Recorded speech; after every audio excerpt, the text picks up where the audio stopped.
Good morning my dear students. Shri Bhagwan Das तोदी PG महाविद्यालय की online classes में आपका पुनः हार्दिक स्वागत है, अभिनंदन है। प्रीवियस क्लास में अपन चर्चा कर रहे थे बीए पार्ट द्वितीय वर्ष के विश्व की जो व्यवस्था है उसमें अपन ब्रिटेन के संविधान को लेकर के चर्चा कर रहे थे और ब्रिटेन के संविधान में अपन ने बहुत कुछ जो था अपन ने देखा है, समझा है। आज अपन एक ब्रिटिश संविधान के एक बहुत ही दिलचस्प प्रकरण के बारे में आज की इस क्लास में अपन डिस्कस करेंगे। आपने सुना भी है और जिन विद्यार्थियों के पास किताबें हैं, अवेलेबल हैं, उन्होंने इसके बारे में पढ़ा भी है कि ब्रिटेन के संविधान में अपने को एक बात सुनने को मिलती है, सम्राट और राजमुकुट। बेसिकली हमारे मन में एक सवाल आता है कि साहब सम्राट और राजमुकुट दोनों एक ही है या अलग अलग है।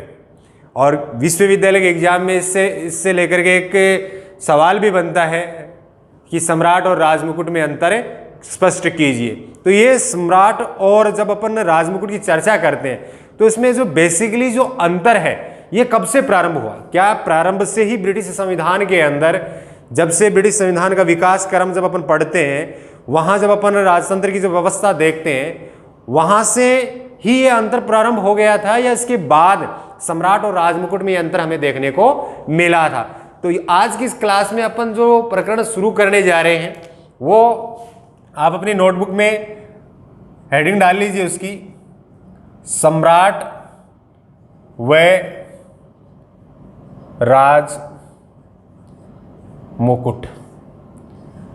अब अपने को ये देखना ही है कि हमारे जहन में एक सवाल उत्पन्न होना चाहिए कि ब्रिटिश संविधान में क्या प्रारंभ से ही सम्राट और राजमुकुट की जब अपन चर्चा करते हैं, क्या प्रारंभ से ही इसमें अंतर था या इसके कालक्रम को अर्थात इसके विकास चरणों को अपन जब देखते हैं तो कौन से चरण में आने के बाद जब अपन इसका निर्धारण कर सकते हैं कि यहां से सम्राट और राजमुकुट में जो है वो अंतर प्रारंभ हो गया है? क्योंकि ये देखने में दोनों ही चीज समान लगती है कि जो राजमुकुट है, सम्राट जो होता है वो अपने मस्तिष्क पे धारण करता है, यानी जो ताज होता है जिसको अपन क्राउन कहते हैं। तो सम्राट जब पद पे आसीन होता है तब वह उस क्राउन को अपने मस्तिष्क पे धारण करता है।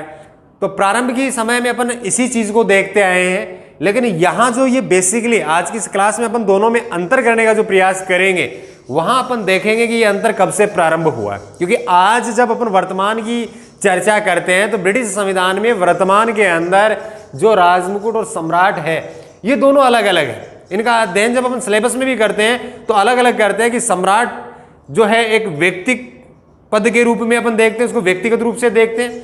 और जब अपन सम्राट के इसकी राजमुकुट की जब अपन चर्चा करते हैं तो राजमुकुट को अपन एक संस्था के रूप में देखते हैं। अर्थात जब इनके कार्य क्षेत्र या उनकी शक्तियों के आधार पर अपन चर्चा करें तो कहीं ना कहीं राजमुकुट जो है वो ज्यादा प्रभावी हमें नजर आता है। तो राजमुकुट में अर्थात जो शक्तियों का जो केंद्रीकरण है वो किस प्रकार से है, अर्थात इसमें किस किस समूहों को इसमें शामिल किया जाता है, इन चीजों को अपन आज की इस क्लास में बारीकी से समझने का प्रयास करेंगे। अब देखिए, जब अपन ब्रिटिश संविधान के प्रारंभ की चर्चा करते हैं तो ब्रिटिश संविधान में जो प्रारंभ में जो सम्राट था, अब इस सम्राट के पद का क्या हो गया है? लोकतंत्रीकरण हो गया है। अर्थात अपन जब देखते हैं प्रारंभिक व्यवस्था में जब ब्रिटिश संविधान की चर्चा करते हैं, विकास चरण की चर्चा करते हैं, तो ब्रिटेन में राजतंत्र था। अब आप सवाल ये भी करोगे कि सर आज भी जब ब्रिटेन के अंदर अपन सम्राट को पढ़ते हैं, ब्रिटेन के संविधान में सम्राट के पद को पढ़ते हैं, तो निश्चित तौर से अपन ये भी पाते हैं कि ब्रिटेन के अंदर आज भी राजतंत्र की व्यवस्था जो है वो बनी हुई है। बेशक, क्योंकि इसमें कोई शक नहीं है, कोई दो राय नहीं है कि ब्रिटेन के अंदर राजतंत्र नहीं है। ब्रिटेन में आज भी राजतंत्रीय जो व्यवस्था है उसका स्वरूप हमें दिखाई देता है, वहां ये स्वरूप आज भी विद्यमान है। अर्थात सम्राट का जो पद है, ये जो पद है ये वंशानुगत एक के बाद एक जो यानी वंश की जो परंपरा है उसी के आधार पे उस परिवार से जो व्यक्ति होता है वो सम्राट बनता है। तो इस प्रकार ये वंशानुगत के आधार पे होता है, अर्थात इसका निर्वाचन नहीं होता है। अपन जब राष्ट्राध्यक्ष के रूप में बात करते हैं तो यहाँ इसका निर्वाचन नहीं होता है, ये वंशानुगत इसका चयन किया जाता है। तो राजतंत्र की व्यवस्था है, लेकिन प्रारंभ में निरंकुश राजतंत्र का स्वरूप भी अपने को दिखाई देता था। लेकिन आज जो राजतंत्र है वो राजतंत्र कैसा है? सीमित राजतंत्र है। राजतंत्र तो है, लेकिन राजा की शक्तियों को क्या कर दिया गया है? सीमित कर दिया गया है। इसलिए इसको क्या कहा जाता है? सीमित राजतंत्र। अब ये जो सीमित राजतंत्र की जो प्रक्रिया है ये कब प्रारंभ हुई थी? तो अपन जब देखते हैं 1688 की घटना, और आपको पता है 1688 की जो घटना थी ब्रिटेन में, वो गौरवपूर्ण क्रांति के रूप में याद की जाती है। अब यहां क्या होता है, इस गौरवपूर्ण क्रांति के जब अपन चर्चा करते हैं तो यहां राजतंत्र की शक्तियों क्या कर दिया गया है? सीमित कर दिया गया। अर्थात ये जो शब्द है ये इसके साथ इंक्लूड कर दिया गया। राजा की जो शक्तियां थी, राजा के पास जो पहले असीमित शक्तियां थी, अब राजा के पद को संसद के अधीन कर दिया गया है। अर्थात राजा की शक्तियां हैं वो संसद निर्धारित कर सकती है, उसके अधीन उस पद को कर दिया गया है, इसलिए राजा की शक्तियां सीमित हो गई है। इसलिए राजतंत्र तो है, लेकिन राजतंत्र भी कैसा है? सीमित राजतंत्र है। तो इस प्रकार अपन देखते हैं कि ब्रिटिश से संविधान की जब अपन चर्चा करते हैं तो वहां सम्राट का पद विद्यमान है, लेकिन व्यवहार में अपन जब इसकी चर्चा करते हैं तो व्यवहार में क्या है? लोकतंत्र है साहब। लोकतंत्र कह सकते हैं, लोकतंत्रीकरण हो चुका है उस पद का, तो यहां लोकतंत्र है। पद विद्यमान जरूर है, लेकिन व्यवहार में शासन व्यवस्था के स्वरूप की जब चर्चा करते हैं तो लोकतंत्र विद्यमान है। तो आज की इस क्लास में अपन देखते हैं अब सम्राट और राजमुकुट में किस प्रकार का अंतर है, वो अपन यहां करने का प्रयास करेंगे। तो आपने देख लिया राजमुकुट एक संस्था के रूप में है, सम्राट जो है एक व्यक्ति के रूप में है। सम्राट पहले जब अपन बात करते हैं तो पहले निरंकुश राजतंत्र था प्रारंभिक तौर पे, लेकिन 1688 की गौरवपूर्ण जो क्रांति हुई थी, इस क्रांति के बाद राजा की शक्तियों को संसद के अधीन कर दिया गया था। संसद जो है वो राजा की शक्तियों को सीमित करने का अधिकार जो कानून है वो पारित कर सकती है, और समय समय पर ऐसा किया गया है। इसलिए राजा की शक्तियां हैं वो वर्तमान में क्या हो चुकी है? सीमित हो चुकी हैं। इसलिए ब्रिटेन में सीमित राजतंत्र है। राजा का पद है, लेकिन राजा की शक्तियां जो है वो सीमित हो चुकी हैं। तो इस प्रकार की व्यवस्था जो हमें दिखाई देती है। अब अपन चर्चा करते हैं आज कि सम्राट और राजमुकुट में बेसिकली अंतर क्या होता है।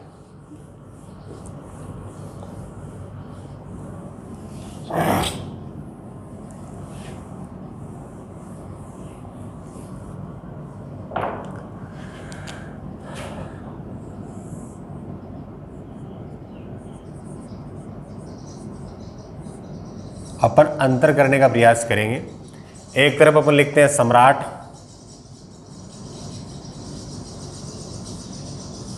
और दूसरी तरफ अपन लिखते हैं राजमुकुट।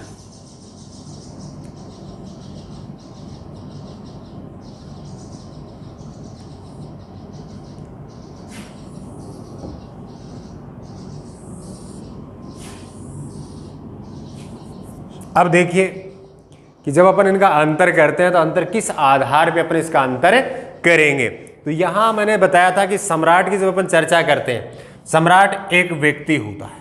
क्या होता है? एक व्यक्ति के रूप में होता है।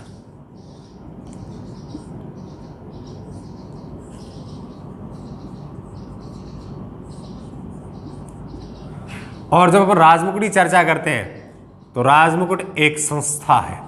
राजमुकुट क्या है? एक संस्था है।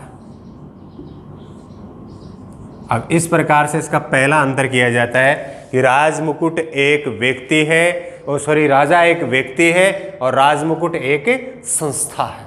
तो इसका मतलब राजमुकुट का दायरा क्या हो गया है? धीरे धीरे बढ़ गया है साहब, और राजा जो है उसका दायरा धीरे धीरे कम हो गया है। राजा जब उस पद पे आसीन होता है तभी वह व्यक्ति जो है वो सम्राट कहलाता है, यानी उस पद पे। और ये जो पद है वो एक संस्था के रूप में राजमुकुट को प्रदर्शित करता है। इसके अंदर सम्राट का पद भी है, संसद भी है, मंत्रीगण भी है। तो ये एक संपूर्ण संस्था का प्रतिनिधित्व करता है, संपूर्ण संस्था का प्रतीक है। जबकि सम्राट जो है वो एक व्यक्ति के तौर पे होता है। वो जब उस पद पे बैठता है अर्थात राजमुकुट को धारण करता है, एक व्यक्ति के रूप में धारण करता है। तो इस प्रकार ये एक व्यक्ति के तौर पे और ये एक संस्था के तौर पे इसको अपन जो है वो परिभाषित कर सकते हैं, क्योंकि राजमुकुट की शक्तियां धीरे धीरे क्या होने लगी, बढ़ने लगी। तो इसको क्या हुआ कि कालक्रम के आधार पे जब हम चर्चा करते हैं तो यहाँ जो ये निरंकुश राजतंत्र से जब सीमित राजतंत्र की ओर ब्रिटेन का जब विकास हुआ, संसद के द्वारा राजा की जब शक्तियों को सीमित किया गया, तो उसके बाद राजा और राजमुकुट में जो अंतर था वो प्रारंभ हो गया था। यानी बेसिकली अपन जब अंतर की बात करते हैं तो ये अंतर कब से प्रारंभ हुआ है, 1688 की गौरवपूर्ण क्रांति। आपको याद रखना है ये चीजें कि अपन जब ब्रिटेन के संविधान की चर्चा करते हैं तो उस समय ब्रिटिश संविधान में राजा और राजमुकुट में जो अंतर है वो बेसिकली कब से प्रारंभ हुआ। मैंने बताया था ना कि प्रारंभिक समय में किसी प्रकार का कोई अंतर नहीं था। राजा अर्थात एक निरंकुश शक्ति का प्रतीक था, संपूर्ण शक्तियों का वाहक था, संपूर्ण शक्तियां उसी में निहित थी। तो इस प्रकार सर्वे सर्वा राजा ही था। लेकिन वर्तमान में अपन जब चर्चा करते हैं तो अपन देखते हैं कि वहां संसद की सर्वोच्चता है। किसकी सर्वोच्चता है? संसद की सर्वोच्चता है। संसद जैसा चाहे वैसा कानून पारित कर सकती है, न्यायालय के द्वारा उसके कानूनों को किसी प्रकार की चुनौती नहीं दी जा सकती। तो यहां धीरे धीरे क्या हुआ, संसद सर्वोच्च हुई। यहां ये 1688 में राजा जो था, राजा को संसद के अधीन कर दिया गया। यह आप देख सकते हैं 1688 गौरवपूर्ण क्रांति और 1689 का एक अधिकार पत्र जो प्रकाशित हुआ था, अधिनियम जो बना था, अधिकार अधिनियम बना था, उसके द्वारा राजा को संसद के अधीन कर दिया गया था। अब राजा की शक्तियां क्या हो गई हैं, सीमित हो गई हैं। जो भी निर्णय है वो संसद लेगी। तो यहां संसद की जो सर्वोच्चता की अपन बात करते हैं, यहां से संसद की सर्वोच्चता का जो सिद्धांत है वो भी धीरे धीरे क्या होता है, आगे बढ़ना प्रारंभ हो जाता है साहब यहां से। तो इस प्रकार अपन देखते हैं कि राजा एक व्यक्ति के तौर पे है, जबकि राजमुकुट जो है वो एक संस्था के तौर पे। दूसरी चीज अपन देखते हैं कि सम्राट जो होता है ये एक नश्वर है। सम्राट है वो नश्वर है, जबकि राजमुकुट जो है वो क्या है, अमर है। अब यहां से आप देख सकते हैं कि राजा एक व्यक्ति होने के नाते राजा क्या हो जाता है, मर जाता है साहब। व्यक्ति के तौर पे राजा मर जाता है, लेकिन राजमुकुट के तौर पे सम्राट की चर्चा करें तो वो क्या रहता है, अमर रहता है। इसीलिए ब्रिटिश संविधान के अंदर एक युक्ति प्रसिद्ध है कि सम्राट मर गया है, सम्राट चिरंजीव है। यानी यहां ये जो शब्द है वो किस प्रकार से अपन इसको परिभाषित करेंगे कि सम्राट मर गया है, सम्राट चिरंजीवी है, अर्थात अमर है। तो यहां जब अपन इसको देखते हैं तो सम्राट एक व्यक्ति के तौर पे तो मर गया है, नया व्यक्ति आ जाएगा, लेकिन जब एक पद की चर्चा अपन करते हैं वो पद क्या है, अमर है साहब। यहां ये राजमुकुट की जब चर्चा करते हैं, ये बेसिकली अपने एक राजा का जो पद होता है उसी के आधार पर देखा जाता है। तो पद के रूप में वो हमेशा बना रहेगा, लेकिन एक व्यक्ति के तौर पे जो उस पे आसीन होता है वो मर सकता है, लेकिन उसकी जगह दूसरा व्यक्ति आ जाएगा। पद कभी खत्म नहीं होगा, पद कभी नहीं मर सकता, लेकिन उस पे आसीन व्यक्ति जो है वो मर सकता है। इसीलिए वो युक्ति प्रसिद्ध है कि सम्राट मर गया है, सम्राट चिरंजीवी है। तो यहाँ सम्राट व्यक्ति के तौर पे तो मर गया है, लेकिन पद के तौर पे क्या है, अमर है। तो इस प्रकार अपन यहाँ देखते हैं, मैंने लिखा है इसमें कि सम्राट जो है वो नश्वर है, अर्थात मर सकता है, जबकि राजमुकुट है वो अमर है। राजमुकुट अर्थात एक पद के रूप में अपन जब देखते हैं तो ये कभी नहीं मर सकता है साहब। दूसरी ओर जब अपन सम्राट की चर्चा करते हैं तो सम्राट जो होता है वो मूर्तिमान भी कह सकते हैं, मूर्त रूप में भी होता है, मूर्तिमान है, वो दिखाई देता है। और अपन राजमुकुट की चर्चा करते हैं तो ये क्या है, अमूर्त है। मैंने आपको फर्स्ट ईयर में पढ़ाया भी था, जब अपन परंपरागत और आधुनिक दृष्टिकोण की अपन जब चर्चा कर रहे थे, उस समय अपन राज्य को लेकर के चर्चा कर रहे थे। तो आज भी एक सवाल आपके सामने आता है कि साहब राज्य मूर्त है या अमूर्त है। आप इस पे विचार कीजिए कि राज्य मूर्त है या अमूर्त है। जब अपन राज्य की, समाज की, इस प्रकार की अपन जब चर्चा करते हैं तो उनका जो आकार है उसी के आधार पर उसको परिभाषित किया जा सकता है, रंग रूप के आधार पर किसी प्रकार से परिभाषित नहीं किया जा सकता। इसलिए राज्य भी क्या है, एक अमूर्त इकाई होती है। राज्य क्या होता है, एक अमूर्त इकाई होता है। अब राज्य अमूर्त है तो यहां राज्य को मूर्त रूप में इसका प्रतिनिधित्व कौन करता है, तब अपन यहां नाम लिखते हैं साहब सरकार का। तब यहां इसका प्रतिनिधित्व कौन हो गया, सरकार हो गई, सरकार दिखाई देती है। तो ठीक उसी प्रकार से अपन यहां चर्चा करते हैं, राजमुकुट एक संस्था के तौर पे अपन इसको देखते हैं, एक पद के तौर पे इसको अपन जब देखते हैं तो इसको कहा जाता है राजमुकुट अमूर्त है, जबकि इसका प्रतिनिधि के तौर पे जो सम्राट है वो क्या है, मूर्तिमान अर्थात मूर्त रूप में हमें दिखाई देता है। तो इस प्रकार का अंतर भी इसमें किया जाता है। इसके अलावा जब अपन चर्चा करते हैं तो सम्राट एक बहुत बड़ी इकाई है और राजमुकुट एक बहुत बड़ी इकाई के तौर पे आता है। तो इसको अपन यहां कह सकते हैं कि ये एक संपूर्ण शरीर के तौर पर भी अपन इसको देख सकते हैं। स्वावयव जो सिद्धांत होता है इसके आधार पे अपन देखते हैं तो ये एक संपूर्ण एक विशाल इकाई के तौर पे आता है। जबकि अपन सम्राट को देखते हैं तो सम्राट इस विशाल का जो शरीर है इसका एक अंग मात्र है, एक अंग मात्र है। क्योंकि स्वावयव सिद्धांत की अपन चर्चा करते हैं, जब राज्य को अपन पढ़ते हैं तो स्वावयव सिद्धांत का समर्थन करने वाले राज्य को एक संपूर्ण शरीर का चित्रण करते हैं कि राज्य है वो संपूर्ण शरीर का प्रतिनिधित्व करता है। तो इस आधार पे ये स्वावयव सिद्धांत अर्थात राजमुकुट एक बहुत बड़ा आकार के रूप में इसको प्रदर्शित किया गया है, जबकि सम्राट जो है वो इस राजमुकुट का एक अंग मात्र है। क्योंकि राजा भी इसी में आता है, सम्राट में संसद जो है, दोनों सदन जो है वो भी इसी का प्रतिनिधित्व करते हैं, मंत्रीगण है वो भी इसी का प्रतिनिधित्व करते हैं। तो ये एक विशाल इकाई के तौर पे देखा जाता है, इसलिए इसको संपूर्ण शरीर की अपनी संज्ञा दे सकते हैं। तो राजा को इसकी संज्ञा देंगे इसी विपरीत, तो राजा इसका मात्र एक अंग के मात्र में कार्य करता है। इसके अलावा जब अपन सम्राट और राजमुकुट का अंतर करते हैं तो ये एक सामूहिक प्रतिनिधित्व करता है, सामूहिक प्रतिनिधित्व करता है। क्योंकि इसमें सम्राट है, संसद है, मंत्रीगण है, ये सामूहिक प्रतिनिधित्व कर रहा है। जबकि अपन सम्राट की चर्चा करते हैं तो सम्राट सामूहिक नहीं हो सकता साहब, क्योंकि सामूहिक अपन इसलिए नहीं कह सकते, ये एक व्यक्तिगत के तौर पे देख सकते हैं कि सम्राट जो होता है वो व्यक्तिगत तौर पे, ये व्यक्तिगत रूप से कार्य, जब इसकी कार्य प्रणाली की अपन संरचना की बात करते हैं तो जब राजा के आधार पद पे जब आसीन होता है तो ये व्यक्तिगत तौर पे अपन इसकी चर्चा करते हैं। जबकि अपन राजमुकुट की चर्चा करते हैं इसमें सामूहिक तौर से करते हैं, क्योंकि राजमुकुट में राजा भी आता है, संसद भी आती है और मंत्रीगण भी आते हैं। तो इस प्रकार ये सामूहिक प्रतिनिधित्व कर रहा है और ये व्यक्तिगत प्रतिनिधित्व कर रहा है। इसके अलावा जब अपन देखते हैं, आप इनको नोट कर लिया, मैं इसको मिटा देता हूं एक बार। इसके अलावा अपन स्क्रीनशॉट ले लीजिए आप इसका एक बार।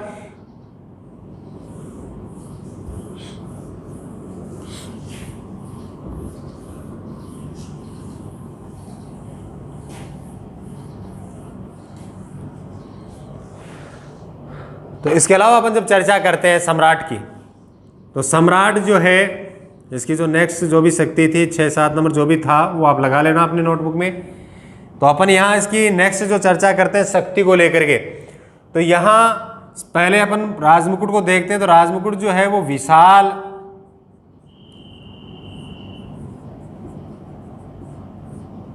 शक्ति का प्रतीक है,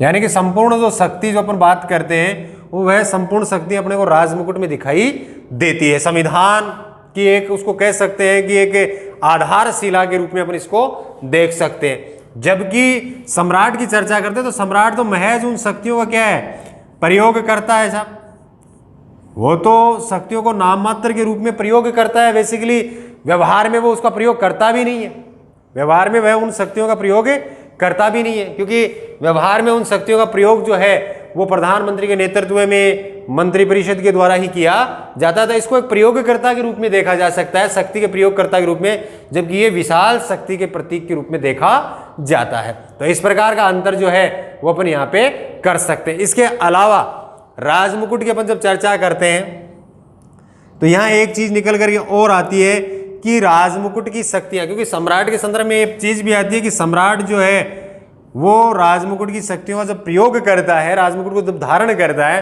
तो राजनीतिक दृष्टि से उन शक्तियों के लिए उत्तरदायी कोई और ही होता है। यानी राजनीतिक दृष्टि की जब चर्चा करें तो राजनीतिक दृष्टि के अंदर क्या आ जाता है, मंत्रिमंडल आ जाता है। राजनीतिक दृष्टि के रूप में अपन जब इसकी चर्चा करते हैं तो इसमें मंत्रिमंडल आ जाता है, तो मंत्रिमंडल इसकी शक्तियों का क्या करता है, प्रयोग करता होता है। तो इसलिए यहां राजमुकुट में शक्तियों के लिए राजनीतिक दृष्टि से मंत्री जो है वो इसके लिए उत्तरदायी होते हैं, और यहां सम्राट जो है वो व्यवहार में उन शक्तियों का प्रयोग करता ही नहीं है, इसलिए वो गलती करता ही नहीं है। तो बेसिकली अपन ने ये समझने का प्रयास किया है ब्रिटिश संविधान के अंदर कि सम्राट और राजमुकुट का जो अंतर है वो कब से प्रारंभ हुआ, कैसे प्रारंभ हुआ, इसको अपन ने देखने का प्रयास किया है। और आपके मन में भी ये सवाल उत्पन्न होना भी चाहिए, क्योंकि अपन जब एग्जाम की चर्चा करते हैं, एग्जाम में ये सवाल पूछा भी जाता है कि सम्राट और जो राजमुकुट है इसमें बेसिकली अंतर क्या होता है। तो मैंने आपको एक चीज बताई थी यहाँ पे कि अपने को इन दोनों के मध्य अंतर प्रारंभ से नहीं करना है। प्रारंभ में ब्रिटेन के अंदर अपन को निरंकुश राजतंत्र भी दिखाई दिया था। उस समय सब कुछ जो था, सर्वे सर्वा जो था वो सम्राट ही होता था, अर्थात संपूर्ण शक्तियों का वाहक जो था वो सम्राट ही था। लेकिन 1688 की गौरवपूर्ण क्रांति और 1689 के अधिकार पत्र अधिनियम जो बना था उसके आधार पर राजा को संसद के अधीन कर दिया गया था, और उसके बाद जो था ब्रिटेन में वो आ गया था साहब सीमित राजतंत्र।